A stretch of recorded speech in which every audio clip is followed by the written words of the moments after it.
কোরবানির ঈদের দিন মেট্রো চলাচল বন্ধ থাকবে। ঈদের ছুটি শেষে চালু হতে যাওয়া ৯টা ৫টা নতুন অফিসের সময়ও বদলে যাচ্ছে মেট্রো রেলের চলাচলের সময়।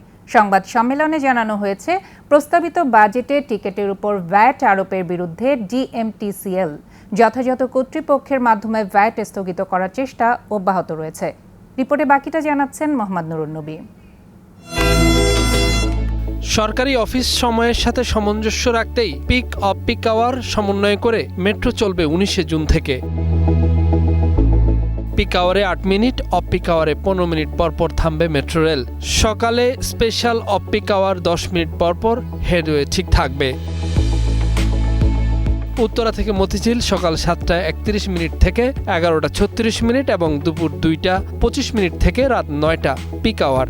একইভাবে মতিঝিল থেকে উত্তরা উত্তর অংশে সকাল ৮টা থেকে দুপুর ১২টা ৮ মিনিট এবং দুপুর ৩টা ৫ মিনিট থেকে রাত ৯টা ১২ মিনিট পিক আওয়ার।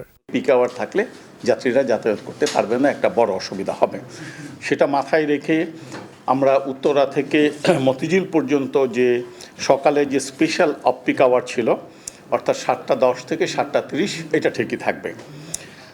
তারপরে ছিল ৭টা ৩১ মিনিট থেকে ১১টা ৩৬ মিনিট পর্যন্ত আমরা পিক আওয়ার রেখেছিলাম।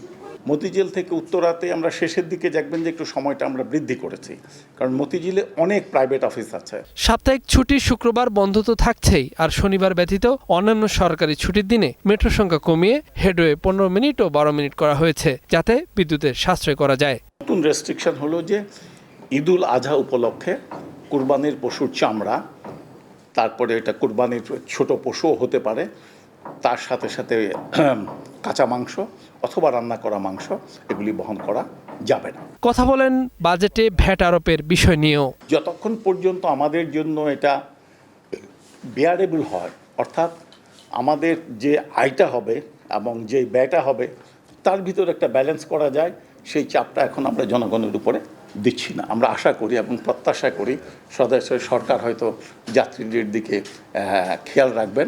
এখনও প্রত্যাশা করি যে ভ্যাট আরোপিত হবে না। তবে অপব্যবহার রোধ করতেই ফার্মগেটের শহীদ আনোয়ারা পার্ক ছেড়ে দিতে চায় না মেট্রো কর্তৃপক্ষ। পার্ক রেখেই কিভাবে এর সঠিক ব্যবহার করা যায় এ নিয়ে পরিকল্পনা প্রণয়ন করা হচ্ছে বলেও জানানো হয় সংবাদ সম্মেলনে। মোহাম্মদ নুরুন নবী, ২১শে টেলিভিশন, ঢাকা।